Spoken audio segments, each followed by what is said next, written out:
Hi everybody, good morning. Daniel Spatz interviews from California. It's a rainy day today, so no tennis for me, no teaching.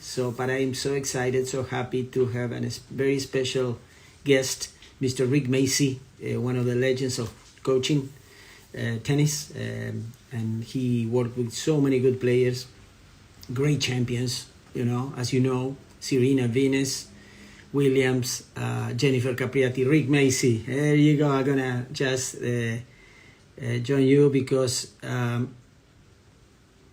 you are a very special guest today, Rick. The invitation has been sent, so Rick Macci, a legend. Amir, how are you doing? Hi, everybody. Thank you for joining. Hey, Rick. Bang. Can you hear me? Can you hear me well? A little louder. Let me see. Okay. I can hear you now. I can hear you great. I'm glad to be here. It's a pleasure because, you are one of the figures that I watch. I'm a tennis coach, and I'm not a journalist, so don't worry about it. I'm not in magazine of showbiz. I'm just one of the guys. So that's who I am. Okay, Rick. Thank you so much. It's an honor, really, having you here in my show. Oh, it's my pleasure. I'm glad to be here. Thank you. No, and thank you for being so nice and responding so quickly. I think we are old school, right? Yeah, I'm old school, new schooled, just so I don't get schooled. That's kind of the main thing. But no, I always get back to everybody, and I've been that way kind of my whole life. And that's kind of what makes the Academy different. I talk to almost everybody, email, text, and I try to be involved no matter what age or what level. Where are you originally from, Rick, for people who wants to know about you? Yeah, I'm originally from a small town in Ohio called Greenville. It's like 20 miles southwest of Dayton, Ohio. That's where I grew up, and I was there till about age 22. And what's ironic, I played all kinds of sports, football, baseball, basketball, hockey. And at 12 years old, I actually picked up a tennis racket and just fell in love with the game, hitting the ball against the wall. And 6 years later, I was #1 player in Ohio Valley. I never had a tennis lesson. I became real good, real fast, and became pretty decent player, And by 21, I just wanted to really get into teaching. I liked helping others more than helping myself. And I kind of had a gift to communicate. And, the rest is history. Here we are all these years later, and I still feel the same way as I did back then. Of course, everybody's waiting for me to ask you about the movie, okay, Richard, but I'm going to give everybody a hold. I have 3 topics. I know you have only 30 minutes. Do you have a mentor growing up, an inspiration, somebody who has inspired you in your career, Rick? People have asked me that a lot, really over my career, but a lot more because I've been doing podcasts and Instagram lives and interviews. Not really. I'd say there'd be probably 2 people, in the early 80s, which I was kind of already on my way a little bit. I spent a lot of time with Dr. Jim Lair, the sports psychologist. He was cutting edge. He was a pioneer. He was really first to the Mohicans. Now there's a lot of people that do what he does, but I was always intrigued with the mental part of everything. And, I was like a brutal competitor growing up, I was like mentally strong. And so Jim had a big impact on how I probably do some things. And then recently I have this collaboration with Dr. Brian Gordon. He has his PhD in biomechanics. He's very much cutting edge. And, the research that me and him have done and the methodology that we put together, all backed up by science. So I'm still learning every day. And I think the biggest influence on my life has been who's ever on the other side of the net, that hour, that minute, that second. And I mean that. I think that's the biggest. But I kind of have my own thing. I have my own lingo. And when I give a lesson, it's like a smorgasbord. There's mental, there's physical, there's fitness, there's biomechanics. It's like one-stop shopping. And I kind of feel the temperature and I just go from there. Fantastic. Rick, what was, according to you, the biggest change or changes in our industry, teaching?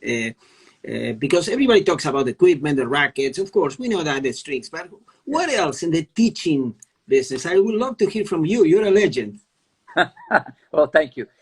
You know, it's really like any sport. The speed of the game, okay, changes, and the quality of the athlete that comes into the game changes. So when you got people bigger, stronger, faster, quicker, you know, along with what you just said about the technology, now the game becomes a little bit more about movement. You know, movement has become a premium, you know, and now that you get all this power from the rackets and strings, that's why you kind of see serve and volley had disappeared. I mean, if you even watch video from 15 years ago, it almost looks like it's in slow motion. You know, everything is so much quicker and earlier. And, you know, the way Venus and Serena even changed the women's game, bringing that athleticism into the game.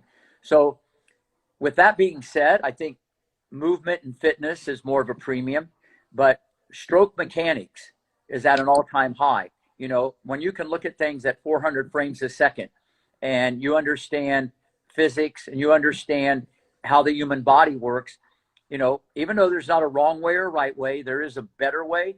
And I think just the mechanical part or the technical part is how do I want to say, it's like more urgent, because one big backswing or one crazy grip can cost you not only maybe a better college scholarship or maybe a better place on the pro tour or millions of dollars. And I've just seen that so much. And, you know, just like this thing we did on the ATP forehand that I put out there long ago, you know, that's pretty much, we really revolutionized how to explain it in terms where everybody can kind of teach it. And so, you know, I think as any coach, everybody should try to learn every day from each other. But that would be the biggest thing. I think that's, if you're still teaching people, what I mean by that, juniors or people that want to play pro or go to college, you got to be up to the speed about what's going on in today's game. Club players, different, because they don't have a lot of time. They play for fun. But, you know, I have a lot of adults that come and see me, and I do reconstructive surgery on them, and they're blown away. You know, I got to reverse engineer the muscle memory. So, but at the end of the day, that would be the answer to that question. And by the way, it's a great question, because all of us should be trying to get better every day. Rick, so clear and fun. You're funny and funny and fun, you know, at the same time, because you come up with some sentences, phrases, amazing. What a coach can't teach, because we all take credit for everything, you know. Oh, I did that play, but what we can't really teach. First off, that's a great question, you know, and I think, you know, whenever someone becomes successful, it's a team effort. It's not Rick Macci, it's not Daniel, it's a team effort, you know. Obviously, well, the first thing I look for, because I probably can evaluate talent just as good, if not anybody in the world. And everything in life is in the eye of the beholder. So I think the genetic base is number one. You know, if the mom and dad played at a high level, whether it be football, baseball, basketball, hockey, track, swimming. So the genetic base is the wild card. Believe me, if you're born with fast twitch muscle, or you're in an environment where you're naturally going to be maybe more competitive, all these things go into the equation of what you eventually see on the pro tour. I'm not saying you couldn't make someone rough and tough, or you couldn't make someone faster and quicker, but you got to have something to work with. You know, to win the Derby, you got to have the thoroughbred.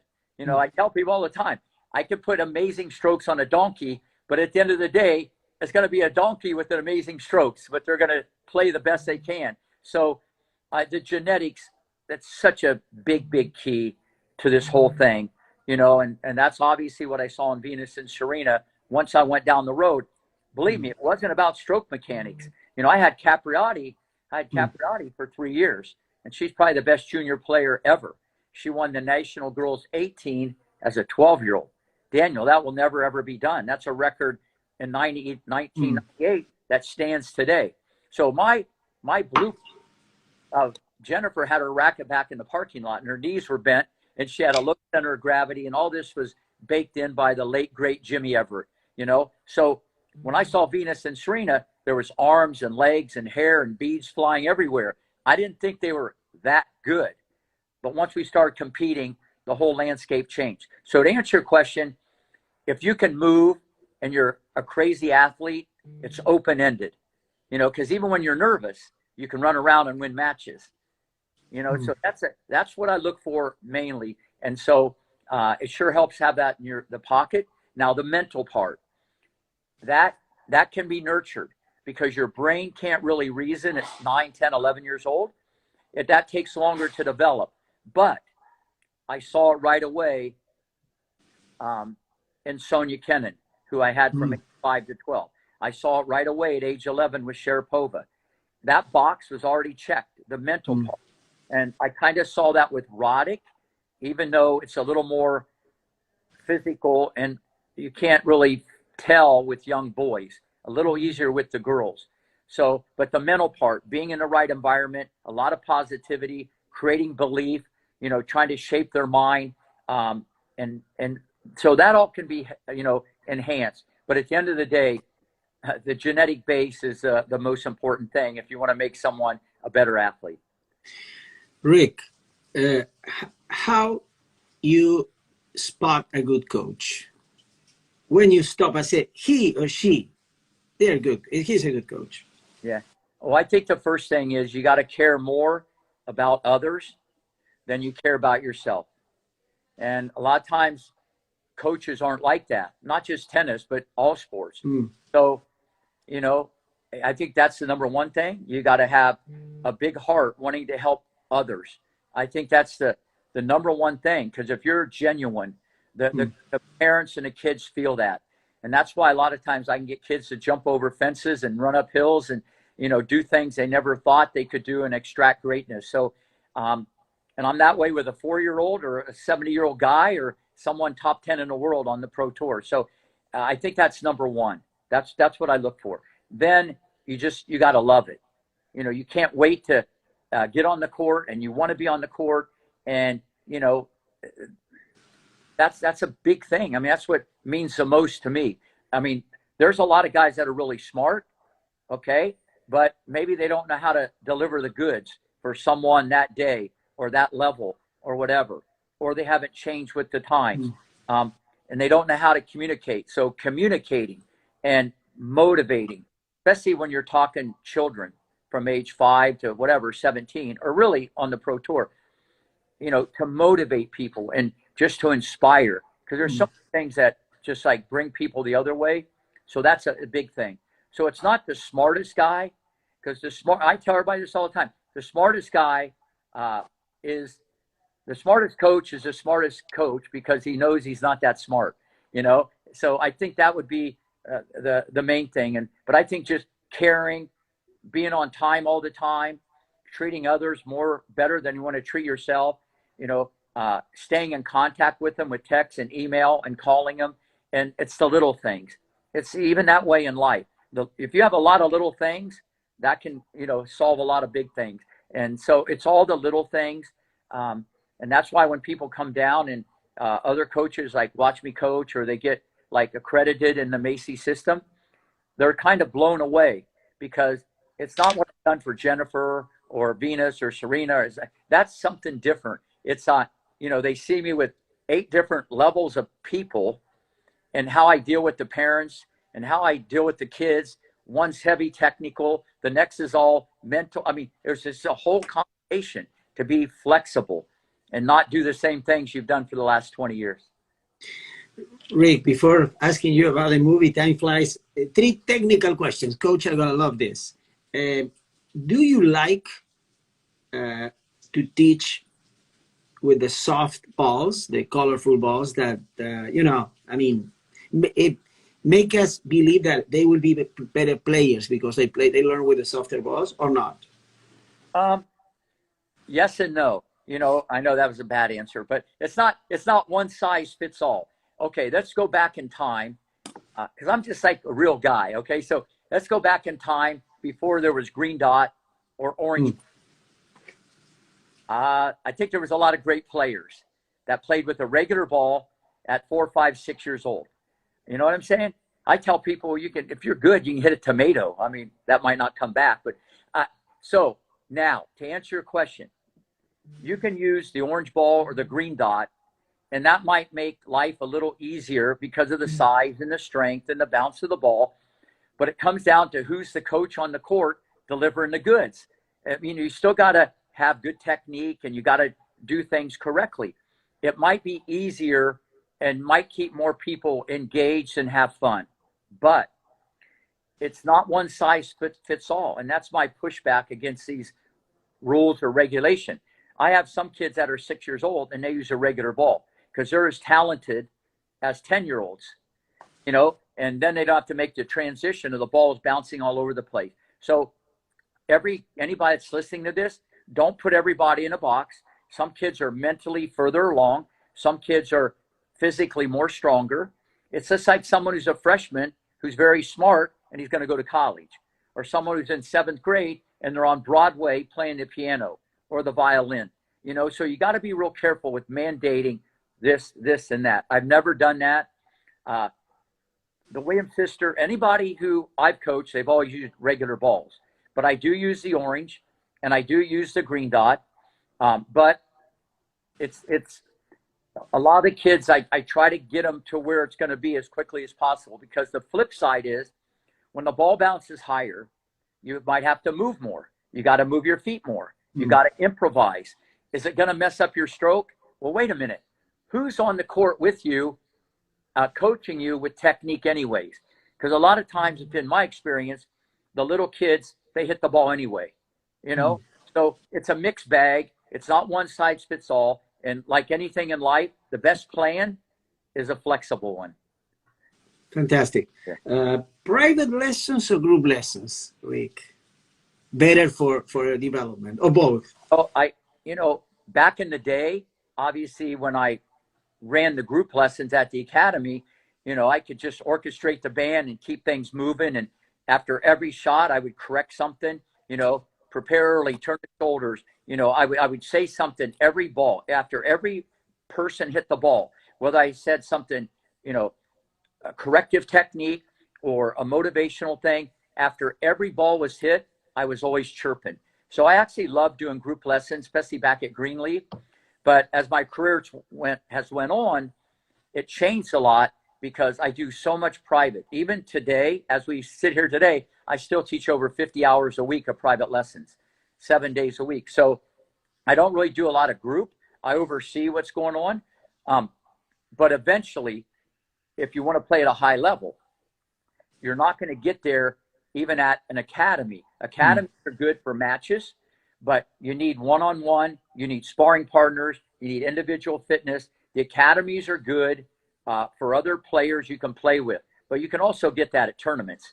The difference with the model that I have, and I've done this, Daniel, since 1985. I'm like the last of the Mohicans. You know, there's no billion-dollar corporation behind me. You know, and IMG's, they own Bollettieri's.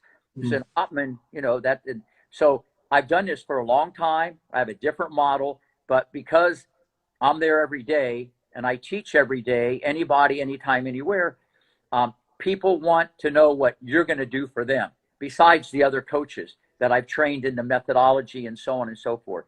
So we're not everything to everybody, but at the end of the day, if you really want crazy technique and you want to be developed as a player, you know, I think what we do here is better than anybody in the world. Super clear. Bang, like I said. Rick, last technical question. What comes first? You know, the egg or the chicken? Techniques or tactics, or both? Because this is a big debate, you know, in the last probably 10, 15 years, with a game-based approach, letting the kids play and do whatever they want, and then you start coaching them. So what do you, and before we used to teach first, you know, at least decent form, and then start playing. What do you think? You're an expert. Yeah, no, first off, it's a great question. And I'm very strong about this. To me, it's all about technique. But who's teaching the technique? Everything's in the eye of the beholder. You know, you don't want to be taking your backswing back to Compton, you know, or to Spain, or, people might have a crazy grip and they say, well, that guy did it, so I answer your question, there's a caveat. What is great technique? That's in the eye of the beholder. I would teach everybody, to keep the racket on the hitting side like Federer and Djokovic. I'd have the backhand like Djokovic. Biomechanically, the serve should be like the best servers. So this is where it's complex. And I feel a lot of people don't teach the technical part that well because they don't want to study it. They don't want to research it. And it's easy to say what you just said. Oh, let's just hit the ball, have fun, run around the court. But now you got to do this. The parents spend a lot of money, a lot of time, and now the kid has held the racket wrong for 4 years. Their backswing is gigantic. The elbow comes in. The preparation's late. And now you're starting all over. And at the end of the day, even though myself and Brian Gordon can do this better than anybody, we got to clean up the muscle memory. We got to reverse engineer it. We got to try to expedite the learning curve because they're older. And I got to reprogram the reflexes. And this is very hard to do when the kids get like 15, 16, 17, because the technique is kind of baked in extra crispy, even though we can change we can change things. And I do this all the time. But then again, when I saw Roddick at 9 years old, he led with the elbow back. It was a little different. He actually was doing ATP, and he actually almost taught me back then. Okay, because Tommy Ho didn't hit the ball like that. Either did Jennifer. She had more of a WTA stroke. So I'm not saying there's a wrong way or right way. There's a better way. But to answer your question, technique for younger kids, when people come here, Daniel, and they see kids 5, 6, 7, 8, 9 years old that are here with me at Rick Macy Tennis Center in Boca, they're blown away. I'm not saying they're going to play one at Stanford or be top 10 in the world, but they hit the ball very different than kids 14, just because it's like a piece of clay. And when you get them when they're young, you can put this thing and bake it however you want, put it in the oven, and then they come out and I just keep icing it for everybody. So the technique to me by far is the most important thing. And I think the people that disagree, it's because they maybe don't understand it. It's easy to say, well, just play and have fun. Excellent. 2 questions from the audience, Rick, I wanna share quickly. Emma Burgic, which is a tennis pro, former WTA, I was asking what age you recommended to start playing tournaments, the kids. Age to play tournaments? How old they should be? How young? Yeah, I get these type questions all the time, and it kind of goes back to what you said about orange ball, green dot. Not a wrong way or right way. There's a better way. For me to sit here and say 4 years old, 6 years old, 8 years old, you can actually play a lot of tournaments, and it can actually make you worse because you actually try not to lose to win, and maybe it messes up your technique. So I don't think there's a certain age. I think if your kid needs to be better as a competitor, I think you should put him out there and let him feel like responsibility and ownership and pressure, learn how to win and lose, and that will spark their passion to maybe work harder. So, but for me to sit here, I would never say an age because it's not one size fits all. Because if I was that way, think of this question. If I was that way, I would say, listen, I coached Venus and Serena, and they never played any tournaments, and look how that turned out. And I would never say that to any parent because they were different I already knew they could compete. So I think throw them in there, let them see how they like it. It will, a lot of times when you lose or win, it can spark something to work harder, or they might not want to work as hard. Maybe they'll end up taking up golf. I don't know, but I think there's no certain age, but I think when you compete, you could always learn something. And if it doesn't help you in the game of tennis, it's definitely going to help you in the game of life. Now, excellent, Rick. Now we're going to the movie. Movie? What movie? Oh, the movie. Hey, King Richard. But I was surprising you because you didn't expect me, probably asking you about this tennis question. But I am a tennis coach. I want to learn from you. No, you can ask me anything. I'm not on the court, so I'm kind of on the court, so you can ask me anything. Thanks. No, how much Mr. Richard Williams knew about tennis? He knew a lot. He really did. He knew a lot. I think he watched a lot of videos. He studied a lot, and he knew a lot. But then again, you know, everybody knows a lot, but there might be a lot of people that know a lot more, you know, of when to say it, how to say it, why to say it, and who to say it to. So, but at the end of the day, he knew a lot. And that's actually a very good question. You know, when I went to Compton and, you know, met the family or whatever, before we even hit a ball, we had a connection. Even on the phone, when I talked to this guy, he said, Rick, come out here and I promise I won't get you shot. Okay. This is in 91.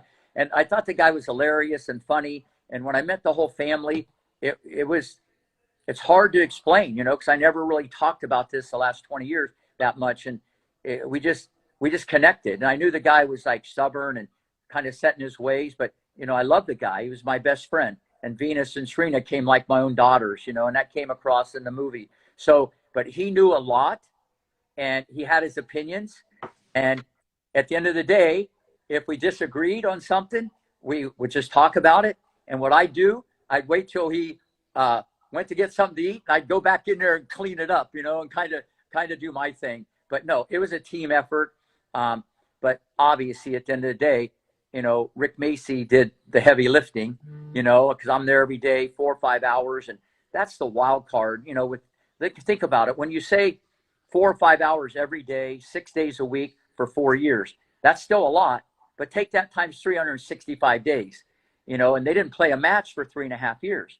And then when I got Venus, the wild card into the pro tournament, she walks off the street, no matches, hibernating at Rick Macci Academy, just playing practice matches against boys and older people, never winning. Daniel, she never won. Just that alone, people would go somewhere else.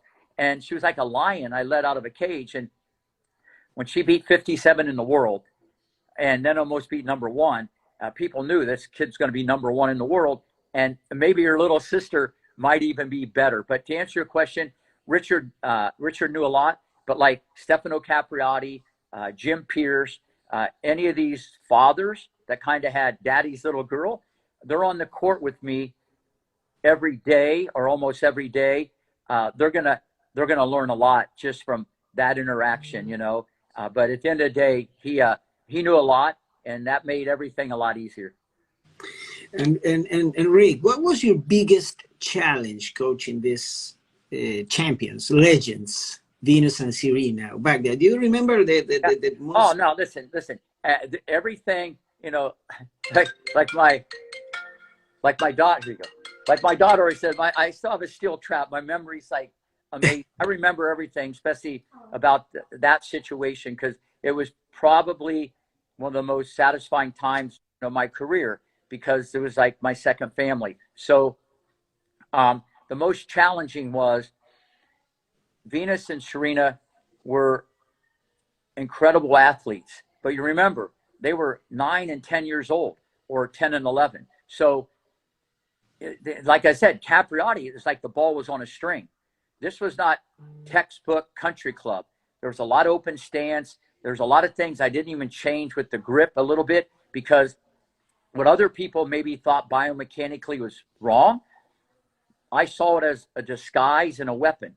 Even today, I'll take Venus's backhand down the line as one of the best 2 shots in the history of women's tennis, because she hits it open stance, her hip goes one way, her hands go the other, and she still hits winner after winner, even though you know it's coming. It's just and I saw that early on, and a lot of people were criticizing me, said, what is that? And I just said, listen, she wants to do it. It's working. I know where it's going. So I think being able to just kind of let them be themselves and naturally have their own style a little bit, because I wasn't as biomechanically plugged in as I am now the last 20 years. So I think that is like probably the biggest thing, just trying to get them to play very aggressive, cut the court, understand the geometry of the court, and develop a game that was going to be cutting edge, because I knew they could transcend the game, besides be possibly number one in the world. And Rick, final question about the movie King Richard. Rick Macci, the Rick Macci that we saw, it was You, I mean, exactly portrayed by John Bertel. I mean, Well, you know, a lot of people that knew me back then said that was the energy. That was a lot of the one-liners. You know, John read my book, Macy Magic, and got a lot of isms. Uh, my mustache wasn't that bushy, okay, but I think it's hard for me to look at it from that. Other people have said, yeah, there was a lot of mannerisms, but I think mm, the most important thing, he he loved that family and he cared about those girls, and it didn't matter about Richard. I was there for the girls. I was on a mission. Okay. mm. There was no doubt in my mind, Daniel, whether it took 2 years, going to be 2 years, 4 years, 8 years, 10 years, I wasn't going to be denied because I knew what I could do. You know what I mean? I knew what I could do and I knew what I had when I saw the speed, the quickness, the athleticism. And so, as a coach, and you know this, I love challenges. You know, Jennifer was gone by then. She was top 10 in the world in the Pro Tour. It was a challenge, but I knew what I had and I believed in the girls. But I knew it was going to take a lot of work because they were athletes and there was stuff all over the place, and this, I needed hitting partners and I had to keep my hands around this for 4 years and my time every day and taekwondo and boxing and ballet and throwing the football and the medicine ball and, just willing this thing to happen. I wasn't going to be denied, but it's easy. No one else took a chance. And it's not just my time, which would go into the millions. Okay.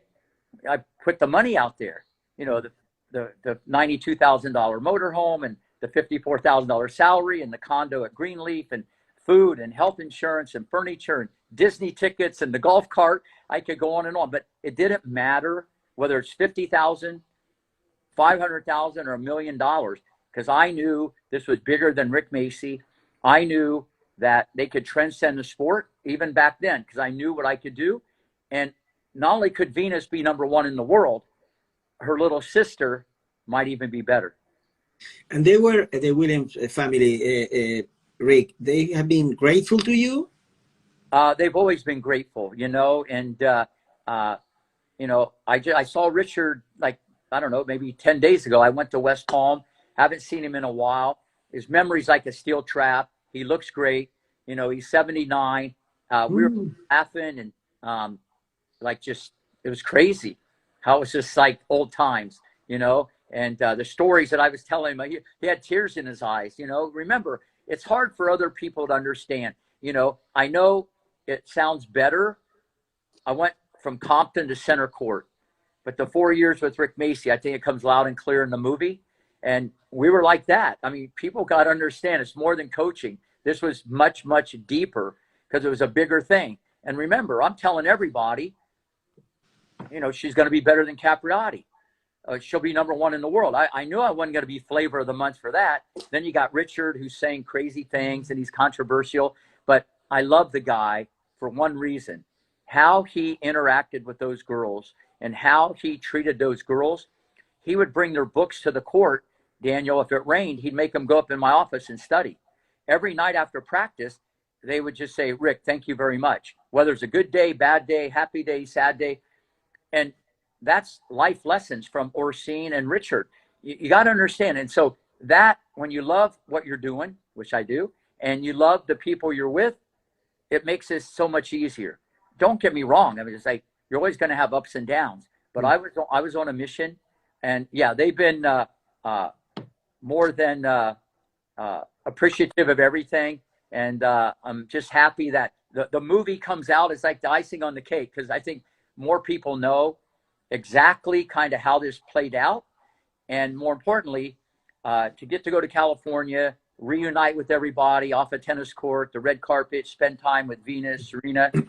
Call them that. I call her VW and Meek. Okay, I don't call them Venus, Serena. And then to touch base with Richard. I mean, it's just great. But I love the movie because it's so inspirational, and it's about the power of family and love. It's about dedication. Like I said, inspiration, education, perspiration. One nation. It's a lot of nations going on here. So it's something for everybody. And even if you don't play tennis, the movie's going to be amazing. And to finish, and once again, thank you so much, Rick, for your time. I really, from my heart. And I hope if I go to Florida, which is I'm planning, I'm gonna call you to visit you. You call me, and I'm court 1. If you don't know where I'm at, just go to court 1. That's where I'm at. There you go. Listen, this is a holiday present that you are so generous. I'm gonna give away right now.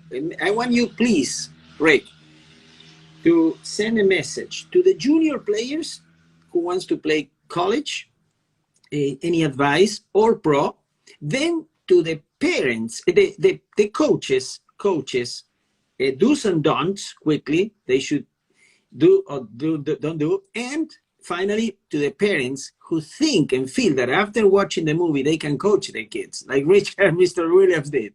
So juniors, coaches, and players, and parents.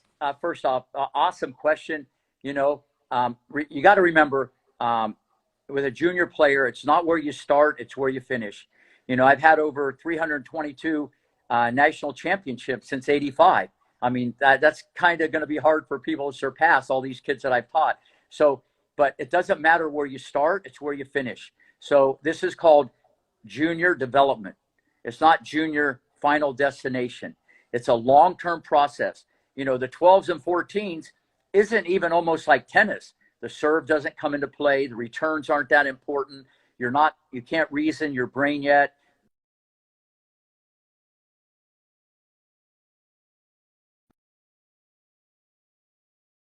Make the decision about college or pro at 17.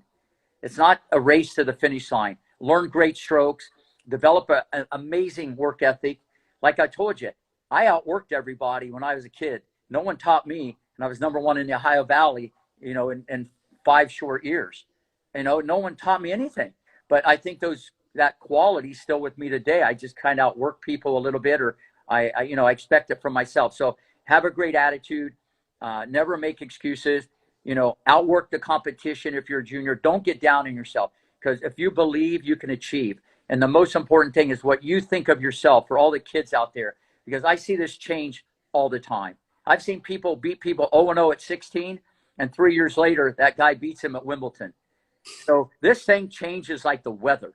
So, but it's easy to get caught up in the balls and strikes. So that would be my message to the kids. Get great technique, practice on your day off. You don't make excuses, hit against the wall, hit serves, you got to work. Okay. And what you get from that not only will help your tennis, but will help you in your schoolwork, education, and the game of life.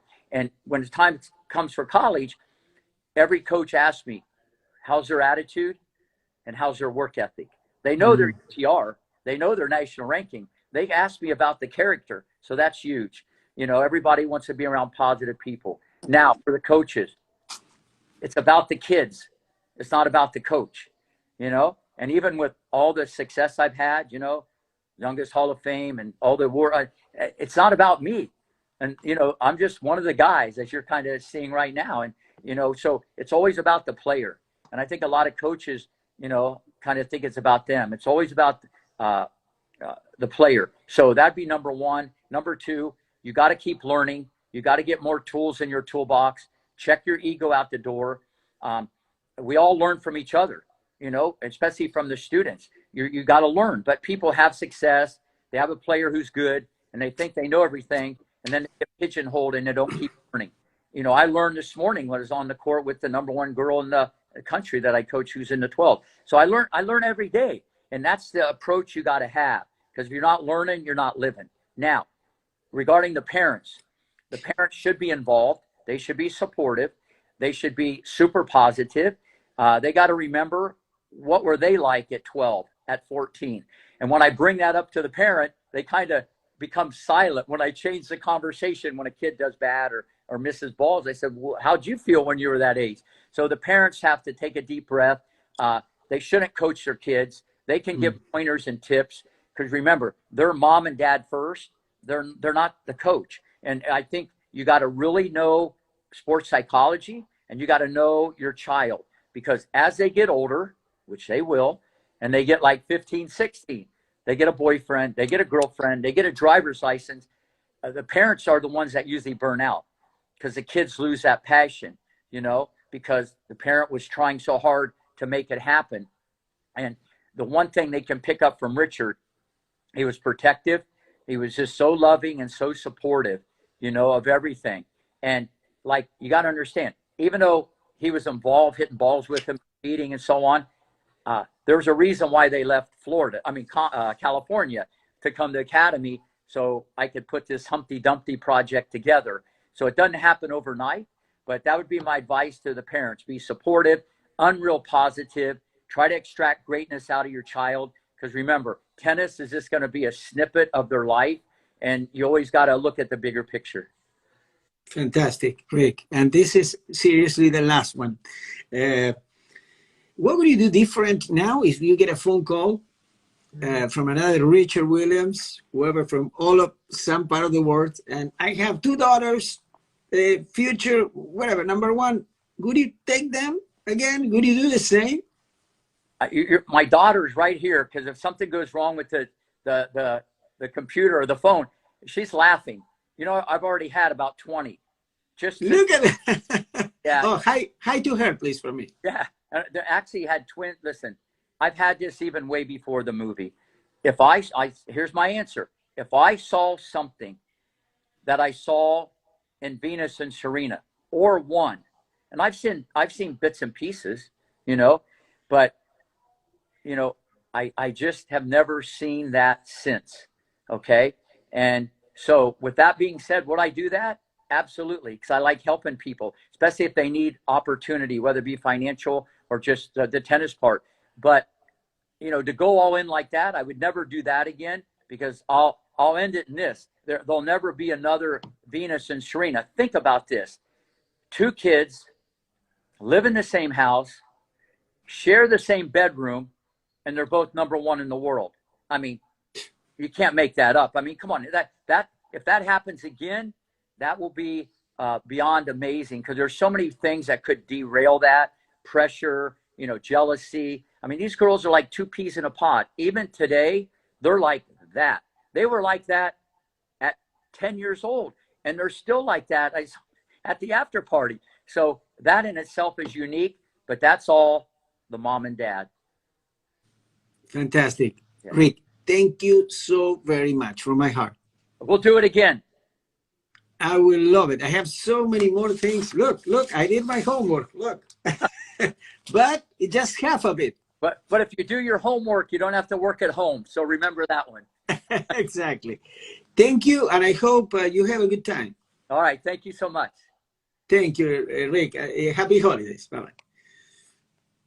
Bye, everybody. Thank you very much. And it was amazing. Great information about everything. Tennis, parents, for juniors.